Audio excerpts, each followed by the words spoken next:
Esta música, este tango? No sé si me identifica, es A Fuego Lento. A Fuego Lento. Pero le gusta, ¿no? Esta música. Sí. Sí. Sí, bueno. No, había visto por ahí que era un buen guitarrero, cantor, y que este era uno de sus temas preferidos, y bueno, lo quise sorprender con este tema. No sabía, pero bueno, te agradezco porque la verdad que siempre es un placer escuchar a Salgán. Bueno, la idea es compartir su mirada sobre lo que está sucediendo bueno, en Estados Unidos, sus repercusiones, por supuesto, en todo el mundo, con la muerte de George Floyd, las calles de Estados Unidos que están realmente ardiendo, la gente que ha decidido que, bueno, no aceptar más esta situación tras el asesinato de Floyd. Es desgarrador ver cómo asesinan otro ciudadano afroamericano, imágenes de mucha violencia. ¿Qué piensa de todas estas manifestaciones? ¿Son solo una simple reacción o podemos encontrar un movimiento social realmente transformador? Bueno, me parece que realmente tu pregunta es muy atinente porque, digamos, muchas veces en la observación, ¿no es cierto?, de la realidad, existe el peligro de quedarnos en la superficie de los hechos, ¿no? Es decir, bueno, simplemente una protesta, se produjo un crimen racial y esto generó una reacción, pero cuando la reacción ya lleva 10 días de movilizaciones ininterrumpidas, cuando alcanza un carácter internacional, como ocurrió en el día de ayer en Londres, y como está empezando a ocurrir ya muy cerca nuestro en Brasil, bueno, es evidente que tenemos un fenómeno de otro alcance. Creo que cuando se producen este tipo de respuestas tan duraderas, tan profundas, es como que, digamos, la envoltura o la caparazón con la cual el orden social existente se sostiene, empieza a resquebrajarse. Sí. Ya se muestra completamente inadecuada para albergar a quienes se encuentran en su interior. Creo que esto es lo que sucede, en primer lugar, en Estados Unidos, donde explotó, se puso de manifiesto, digamos, una situación intolerable con varias aristas. Estados Unidos acumulaba una crisis económica importante, sostenida, que era el resultado, estoy hablando antes de la pandemia, que era el resultado de la incapacidad o el fracaso del gobierno de Trump en lograr una reinserción exitosa o una recuperación del lugar hegemónico indisputable de Estados Unidos en el mercado mundial. Sí. Esto ya venía fuertemente cuestionado, como se expresaba en las guerras comerciales con China, con la Unión Europea, pero digamos, tenía su manifestación en un endeudamiento cada vez mayor, público y privado, de un país que efectivamente no recuperaba genuinamente su lugar en el mercado mundial. Inmediatamente tuvimos la pandemia, y la pandemia no fue simplemente bueno, la enfermedad en los Estados Unidos. La pandemia desnudó un régimen social y desnudó la política del gobierno Trump de la forma más desembosada, porque en un momento en el cual el mundo del trabajo en Estados Unidos necesitaba ser cuidado, necesitaba ser preservado, lo que tuvimos fue una política que lo expuso criminalmente al progreso de la enfermedad, Sí.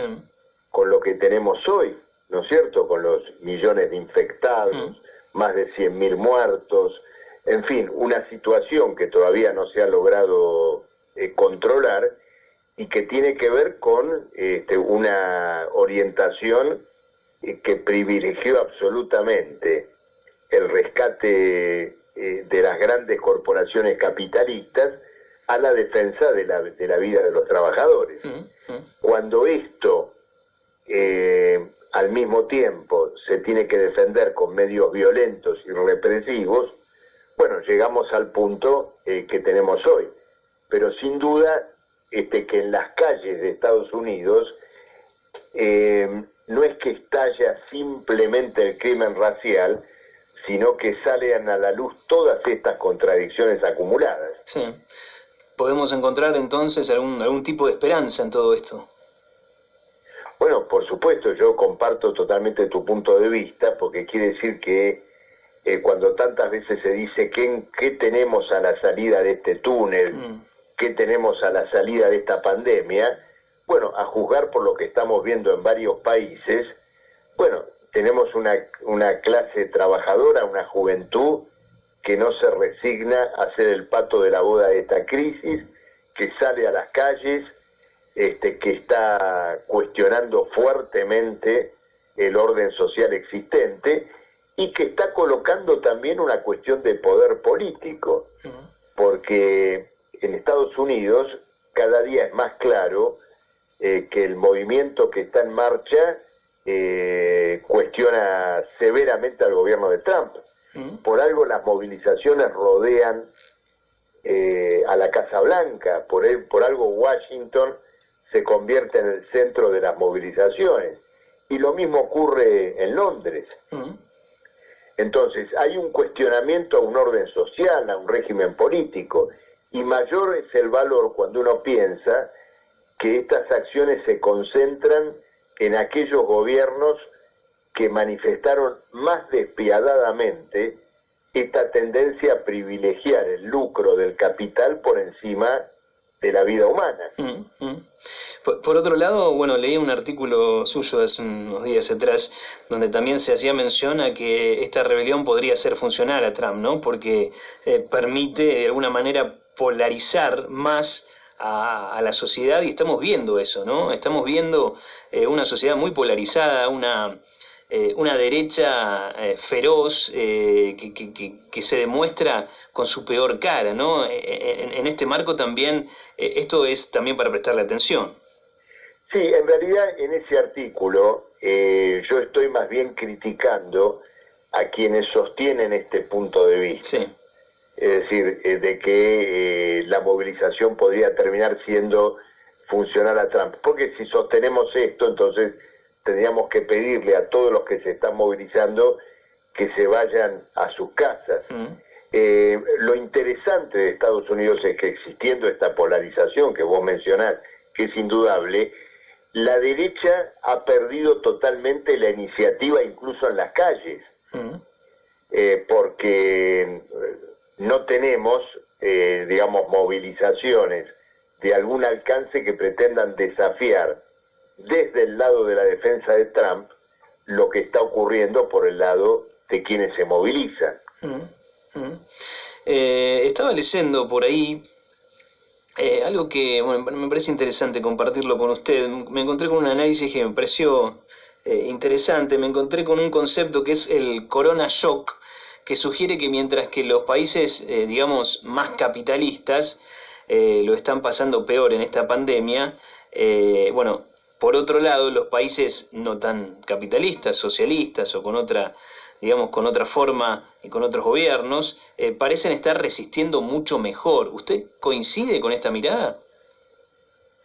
Bueno, no sé si se puede establecer, digamos, un corte con esas características tan acentuadas. Es decir, en países como Corea del Sur o China, con regímenes sociales muy diferentes, ¿no es cierto?, hubo determinadas medidas de prevención anticipada. Lo que sí es completamente claro es que allí donde esto avanzó furiosamente, ahí sí, con toda claridad, esto coincide con países que tienen una política de guerra hacia los trabajadores, en un plano más general.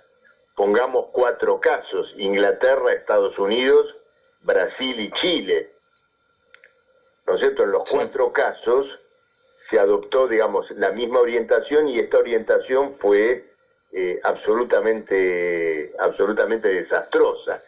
Creo que también en esto hay un cálculo político y social, porque la idea de una devastación en el plano sanitario y al mismo tiempo con una política que desde el punto de vista productivo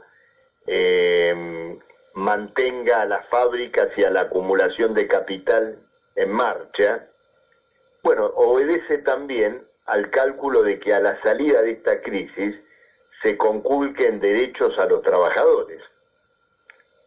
Porque finalmente una clase trabajadora postrada por la enfermedad, por los despidos, por situaciones tan graves en lo sanitario, en lo social, aparece como expuesta o más vulnerable para llevar adelante políticas, ¿no es cierto?, de mayor recorte de salarios, de mayor recorte de condiciones laborales.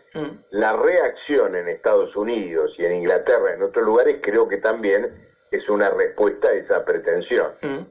Hace un ratito mencionaba lo que sucedió ayer, ¿no? En Inglaterra, donde un grupo de manifestantes derribó, ¿no?, una estatua del comerciante de esclavos del siglo XVII, Colston, bueno, como parte de muchas protestas contra el racismo celebradas ayer domingo en el Reino Unido. Se veía cómo derribaban, ¿no?, y cómo le iban llevando por la calle hasta tirarla en el agua. Mientras veía eso pensaba en nuestra estatua de Roca, ¿no? Y también me pregunto qué repercusiones hay de esto aquí en nuestro país. Bueno, las repercusiones indudablemente van a llegar. Tendrán que encontrar su propio idioma y su propia traducción, porque en Argentina estamos viviendo también circunstancias muy graves, muy delicadas, que a lo mejor el coronavirus hace pasar a segundo plano, pero no nos tenemos que olvidar que está en marcha una negociación de deuda en la Argentina. Una negociación de deuda que arrancó con un gobierno que envió una determinada propuesta.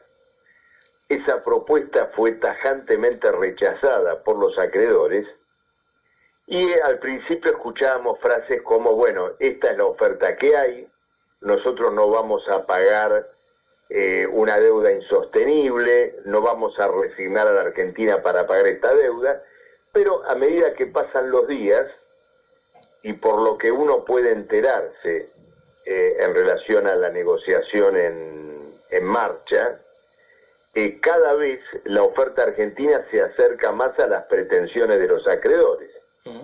Ahora es menor el plazo de gracia, ahora los intereses impagos durante ese plazo de gracia se van a sumar a la cifra final adeudada, ahora no va a haber casi quita de capital, y encima probablemente se le incluya a los acreedores una suerte de premio especial o una cláusula que ofrezca un rendimiento atado al futuro crecimiento de la economía, lo cual puede ser una trampa enorme o que determine un aumento exponencial del monto a pagar de la deuda, por el siguiente motivo. El crecimiento de la economía, es decir, la Argentina va a crecer sin crecer.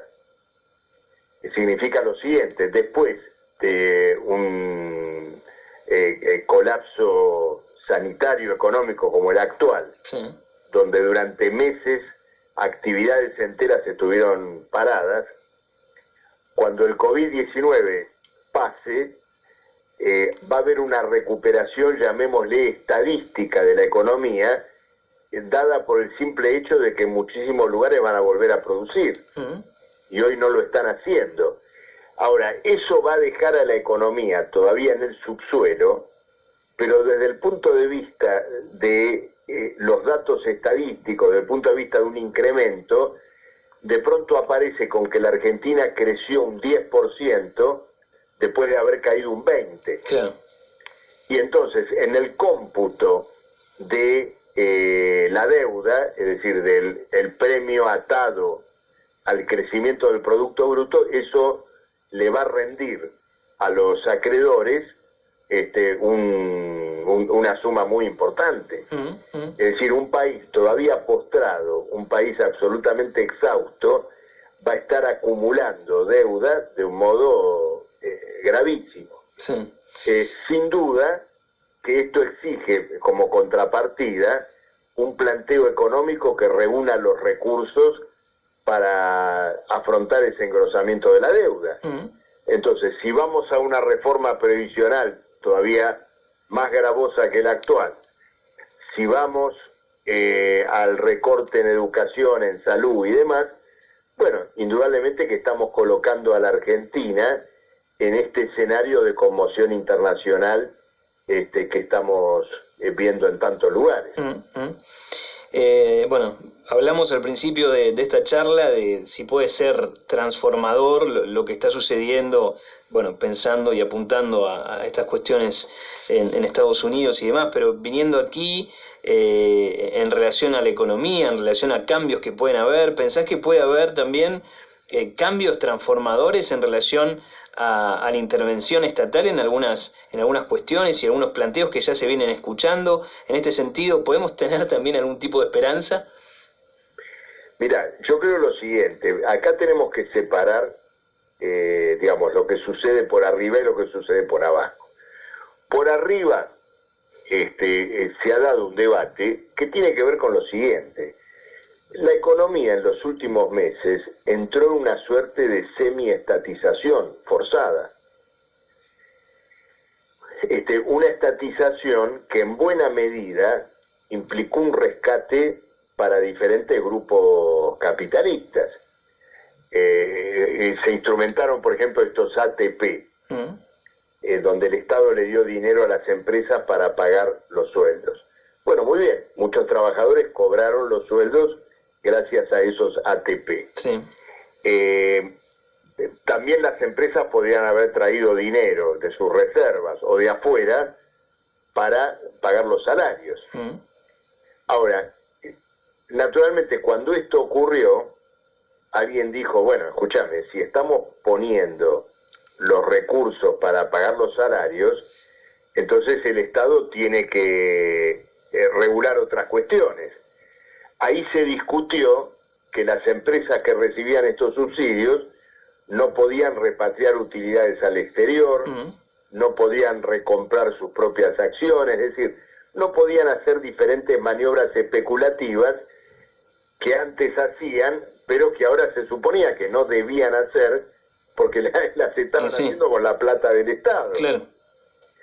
Bueno, llamativamente cuando ocurrió esto, muchas empresas renunciaron a recibir los ATP, como diciéndoles, miren, nosotros no queremos ninguna estatización y nos arreglamos solos, lo cual también conlleva un peligro porque a lo mejor ahora que no tienen dinero del Estado para pagar sueldos, se van a agravar los despidos. Ojo, digamos, puede venir esta respuesta. Ahora, por ese lado, creo que cuando esta diputada Vallejo dijo o hizo esta reflexión, bueno, si estamos poniendo el dinero, si el Estado pone todo, ¿por qué el Estado no interviene en las empresas? El presidente el otro día dijo que esa idea era una locura, que no formaba parte de la agenda oficial. Ahora, por el otro lado, yo creo, y acá sí creo que es válido lo de Estados Unidos, lo de Inglaterra, el pueblo argentino viene de un periodo de terrible ajuste, viene del gobierno macrista, de lo que significó el progreso en la precarización laboral, en la caída del salario, en el número de trabajadores despedidos. Entonces, un pueblo que viene de una conmoción social tan grande no va a aceptar un nuevo recorte a sus condiciones de vida. Y esto hay que tenerlo muy en claro en un momento tan crucial donde se está discutiendo este punto tan serio que es la cuestión de la deuda. Seguro. Muy claro. Gracias, Marcelo, por esta charla. No, por favor. Un placer escucharte y bueno, vamos a seguir molestándote para seguir analizando lo que sucede. Un abrazo. Abrazo grande. Chao. Hablábamos con Marcelo Ramal, bueno, economista, profesor universitario, dirigente nacional del Partido Obrero, bueno, compartiendo su mirada. Primero acerca de lo que sucede a nivel internacional, los ojos y el foco puesto en Estados Unidos con la muerte de George Floyd y todas las repercusiones, ¿no? Hacemos referencia a lo que pasaba también en Inglaterra, empezamos por ahí, ¿no? Analizando estas manifestaciones y si son una simple reacción o no, o detrás de eso podemos encontrar, ¿no? Un movimiento social que esté gestándose, que sea realmente transformador y obviamente pensarlo también trayéndolo aquí a nuestro país, qué repercusiones pueden tener también en nuestro país. Bueno, interesante escucharlo a Marcelo Ramal. Hay algunos mensajes que ya los vamos a estar compartiendo.